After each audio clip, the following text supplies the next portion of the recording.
Benjamin's terrible secret, the Appalachian hunter who made his daughters sleep with him. West Virginia, 1990. A hunting ledger behind a wood stove with a column marked Nights Kept. 3 daughters who disappeared the year their father stopped talking. I'm Clara Boone, and I found that ledger 31 years later in a cabin that had been foreclosed on. Neighbors used to think they heard foxes screaming there. The sheriff was related to Benjamin Harper at the time. There were no welfare checks, no questions asked, just miles of mountains and a family that lived too far from town for anyone to care. Then a cassette tape appeared in the wall of a farmhouse. Sarah Harper, 17, speaking with a shaky voice 1 week before her father went missing. She talked about the doors that were locked, the lessons at night, and the sisters who didn't run. In the spring, a sinkhole opened up downstream. They found Benjamin's body inside, wrapped in hunting canvas. He fell through while burying something heavy. His own trap got him. But they never found the daughters. Somewhere under the ridge, their graves are still there. This is how their secret finally came out. Through stone, tape, and ink. So, when the law protects the predator and silence hides the innocent, who brings justice?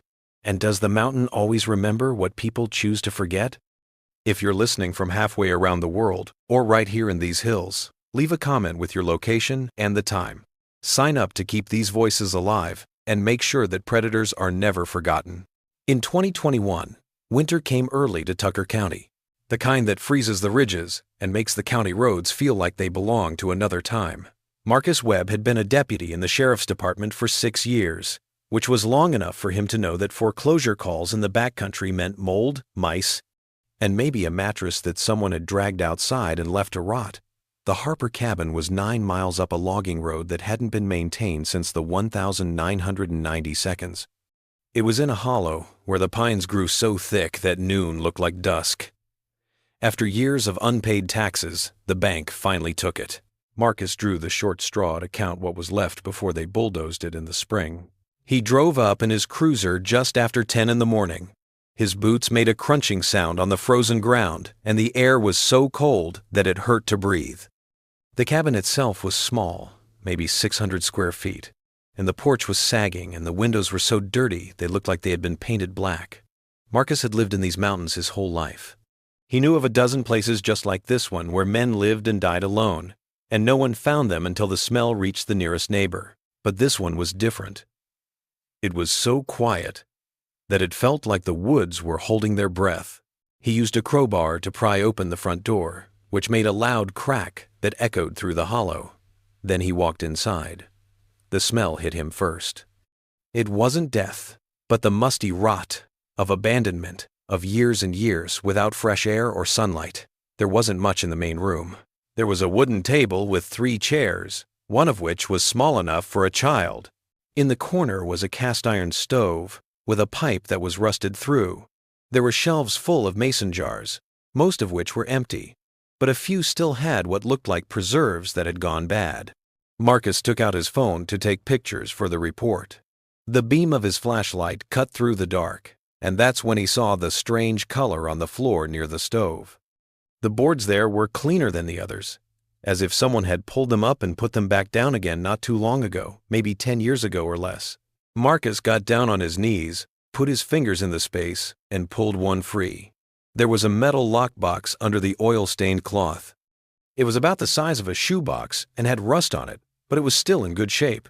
He took it outside, into the light, put it on the hood of his cruiser, and used his crowbar to break the rusty latch. There were about 20 Polaroids inside, all faded and curled at the edges. They showed 3 girls, probably between the ages of 6 and 14, standing in front of this very cabin. They were wearing dresses that looked like they were made by hand and had scared looks on their faces. There were no smiles or light in their eyes. They were just still. There was a leather-bound book under the pictures. It was the kind of book that hunters used to keep track of their kills before everything went digital. Marcus opened it up and saw dates going back to 1983. There were neat columns listing species, weights, and locations for deer, rabbits, possums, and turkeys. But then he saw a column on the right side that was written in the same careful handwriting and said, "Nights kept." At first, the entries were few and far between. 1 night in 83, 3 nights in 84. Then, beginning in 1987, the numbers rose. 7 nights, 12 nights, and 18 nights.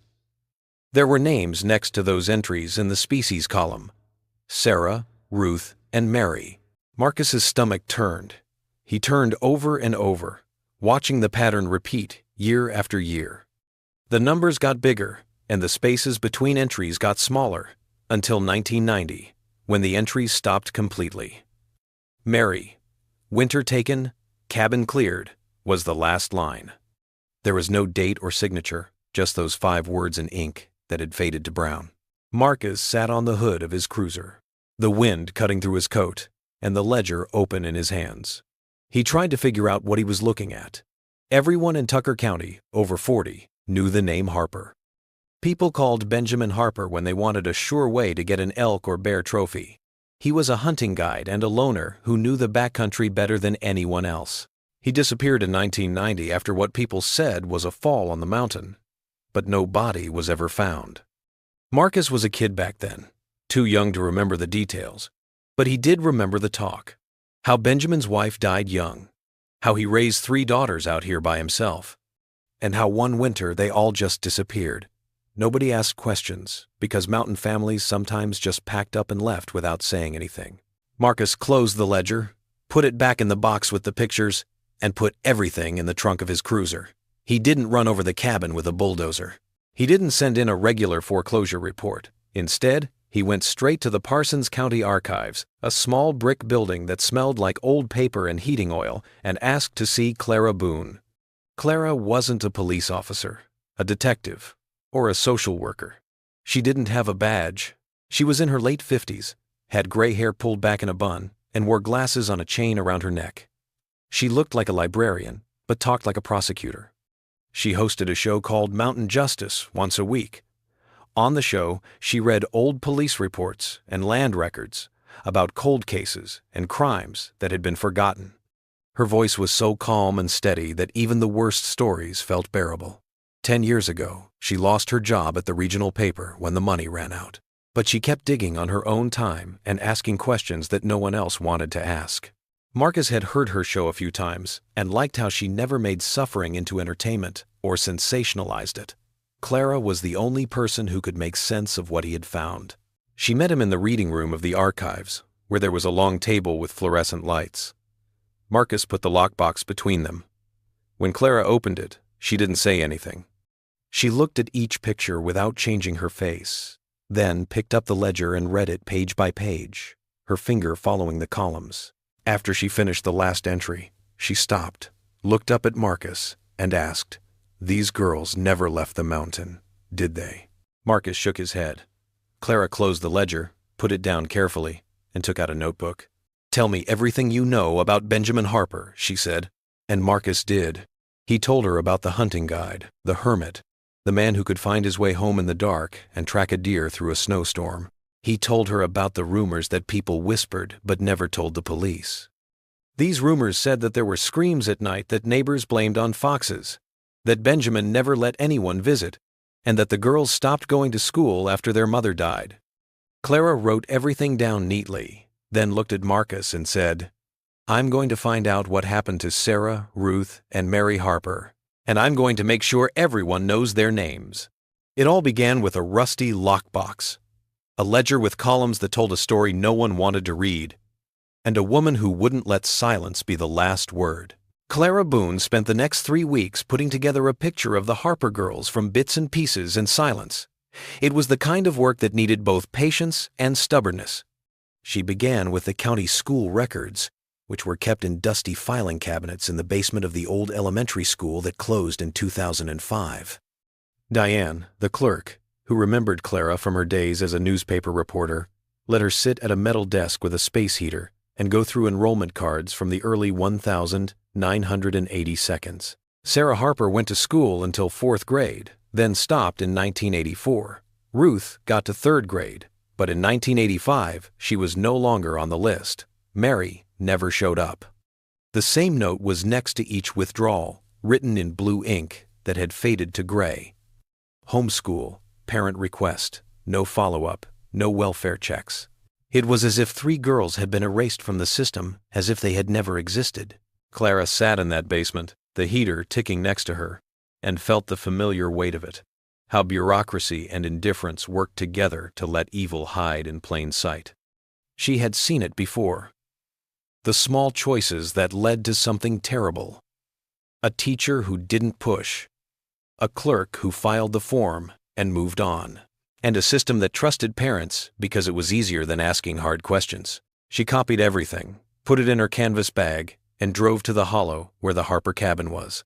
It was the end of February, and the roads were still icy. The trees were bare and black against a sky that looked like old pewter. She parked where Marcus had parked, walked around the cabin, and tried to picture what it was like for 3 girls to grow up here, miles from town, with no neighbors nearby, just trees and silence, and a father who thought he owned them. There was a house 2 miles down the logging road. It was a single-wide trailer with a wood-burning stove and a yard full of old truck parts. Clara knocked and waited. When the door opened, she saw a man in his 70s, with a face like old leather and eyes that didn't quite meet hers. His name was Eddie Mullins, and he had lived on this mountain for 50 years. He had worked as a mechanic until his hands gave out, and now he lived on disability and whatever he could hunt. Clara said her name and told Eddie that she was looking into the Harper family. She watched as his face went blank, like a door slamming shut. He said he didn't know much, that Benjamin stayed to himself, and that what happened at the cabin wasn't his business. But Clara had been doing this for long enough to know when someone was guilty and when they were just ignorant. She stood on his porch, the wind pulling at her coat, and said, "I found a ledger. I found pictures. I know what he did to those girls, and I know someone must have heard something." Eddie looked at her, then really looked at her, and she could see the weight in his eyes. It was the kind of weight that comes from keeping a secret for too long. He asked her to come in, sat her down at a kitchen table with coffee stains and old newspapers on it, and told her what he remembered. How Benjamin would come by sometimes in the 1,980 seconds to borrow tools or get his truck fixed. Benjamin never talked about the girls except to say that they were being raised the right way, learning how to trap, skin, and survive like mountain people always have. How Eddie had driven by the cabin late one summer night in 1989 and heard screaming. It was high-pitched and desperate, the kind that makes your blood freeze. He had slowed down, almost stopped, but then he saw Benjamin standing on the porch in the dark with a rifle across his chest. Eddie kept driving. He told himself that mountain fathers were tough, and that was just how things were. He told himself that it wasn't his job to get involved. He said a lot of things to himself, but none of them helped him sleep better. Clara didn't say anything while Eddie talked. She had her notebook open, but her pen was still, so Eddie could get it all out. She asked him if he'd ever seen the girls up close when he was done. Eddie gave a nod. He said it was once, maybe in 1987 or 1988. Benjamin had brought Sarah, the oldest child, with him to help carry some things back. She was around 13 or 14, thin as a rail, with dark hair pulled back tight and a way of standing that made her look smaller than she was. Eddie had tried to talk to her by asking her name, and if she liked living on the mountain. She looked at her dad before she answered, and when she did, her voice was so low that Eddie had to lean in to hear her. She said she liked being in the woods. She said she liked how quiet it was. But her eyes, Eddie said, looked like someone who had given up hope of being saved. Clara wanted to know if there was anything else that stuck with him, like a memory or a detail. Eddie was quiet for a while, then said that Benjamin had once paid him to help move something heavy from the cabin to the property's old well. It was winter and late at night, and the thing was covered in canvas and tied up with rope. Eddie thought it was a dead pig that Benjamin had killed and needed to get rid of, so he didn't ask any questions. They had both lowered it down the well, and Benjamin had given him cash and told him to forget about it. Eddie said he tried to forget about it for 30 years, but it still didn't work. Clara took more than she needed from Eddie's trailer, drove back to town, and spent the next week pulling records.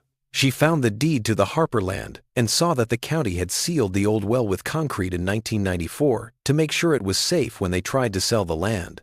She looked at church records from a Baptist church 10 miles south and saw that Benjamin's wife, Anna Harper, had died of pneumonia in 1982. The list of people who attended the funeral did not include any children. She found an entry for an essay contest from 1988 that the regional library had sponsored. When she opened the file, she saw a single typewritten page with the title, "What Freedom Means to Me," by Ruth Harper, who was 11 years old.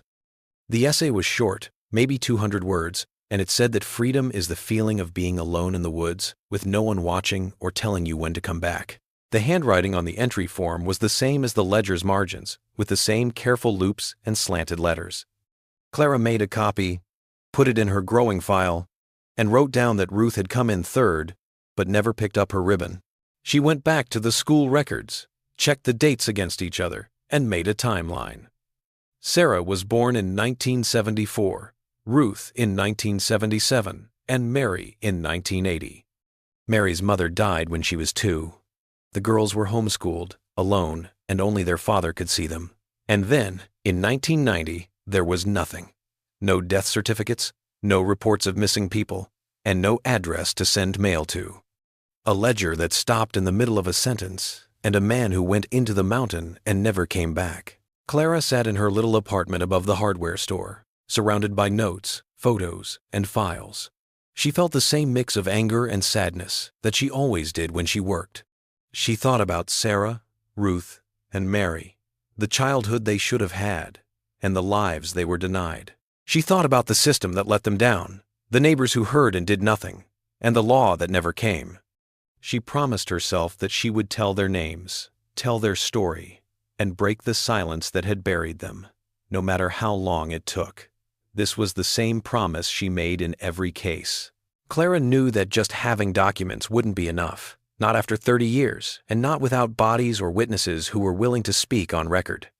She had to walk the ground herself, see what Benjamin had seen, and figure out how a man could make 3 daughters disappear and have the whole county ignore it. In early March, when the snow had melted enough for the logging roads to be safe, she packed her truck with a thermos of coffee, her tape recorder, and a topographic map that showed all the property lines and landmarks she had found in the county records.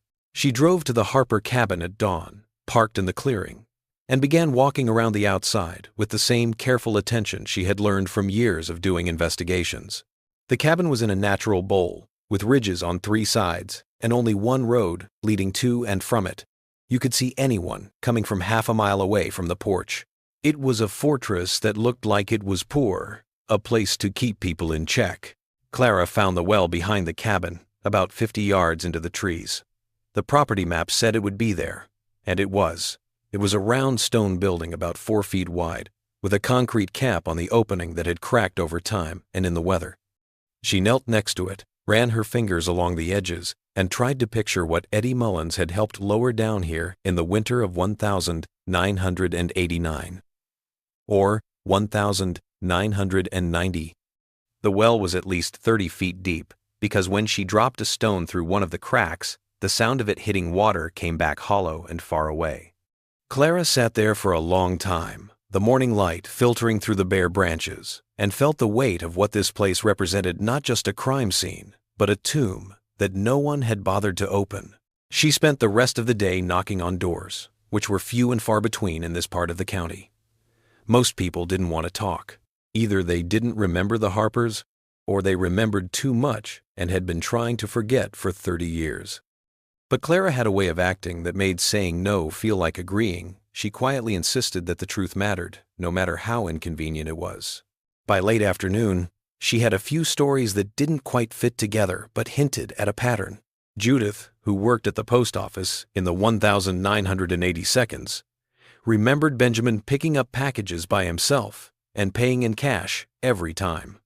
He ordered girls' clothes from catalogs, and the sizes got bigger every year, but she never saw the girls themselves. A man named Harold, who had hunted these woods for 40 years, said he had met Benjamin once in 1988. Benjamin had told him in no uncertain terms to stay off his land, and the way he held his rifle made it clear that he would not allow anyone to trespass. Harold said that day, there was something in Benjamin's eyes that was cold and possessive, like a wolf guarding a kill. Clara's last stop was the Parsons County Clerk's office, where she asked to see the case files from 1990, especially any reports about missing people or Benjamin Harper. The clerk, a middle-aged man who looked like he had been in government too long, told her there were no missing persons reports for the Harper girls. Clara asked why not, and the clerk shrugged and said that there was no case to open if no one filed a report. The clerk took a moment to think before answering Clara's question about who the sheriff had been in 1990. He was Amos Klein, and he was in office from 1986 to 1998. He died of a heart attack in 2003. Clara asked if Klein was related to Benjamin Harper, and the clerk looked uncomfortable. They said they were cousins on their mother's side and that it was common for families in these parts to be connected in 6 different ways. Clara wrote that down, thanked the clerk, and walked out into the cold March afternoon with the familiar burn of anger that came from knowing how easily the powerful protected their own. She went back to her apartment, spread her notes out on the kitchen table, and began writing a script for her radio show. But her phone rang before she could finish. Marcus Webb, the deputy who had found the lockbox, called and sounded shaken. He said that a crew fixing up an old farmhouse about 5 miles from the Harper cabin had found something in the walls that Clara needed to know. An hour later, she met him at the property. The sun was setting behind the hills, casting long shadows across the yard. The farmhouse was a 2-story clapboard building that had been empty for years.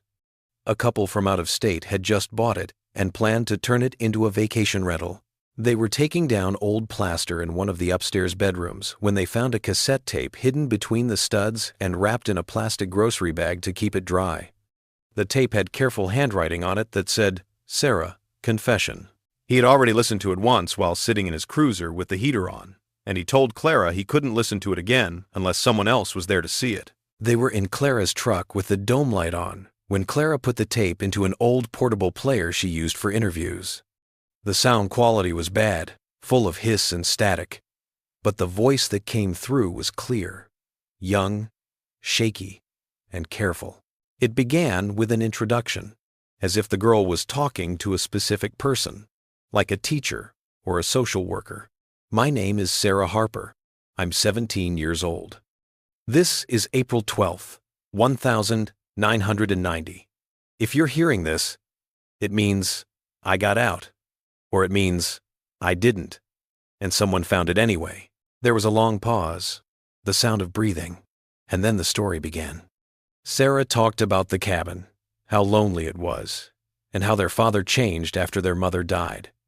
She said he told them that the outside world was dangerous and that men would hurt them worse than he ever could.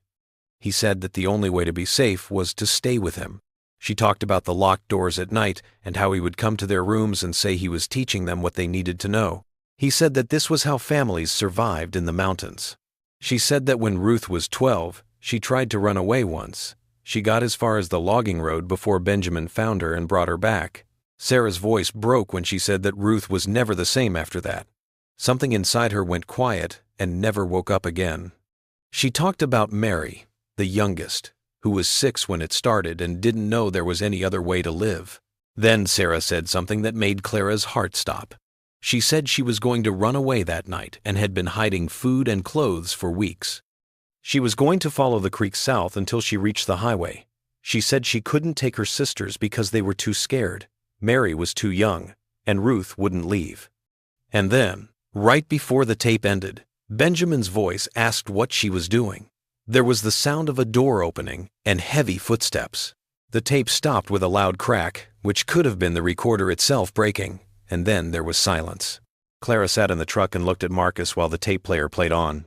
He was looking straight ahead, and his jaw was tight. When he finally spoke, his voice was rough. "She got out," he said. "She must have gotten out, or the tape wouldn't be here." Clara nodded, but she didn't feel better like she should have.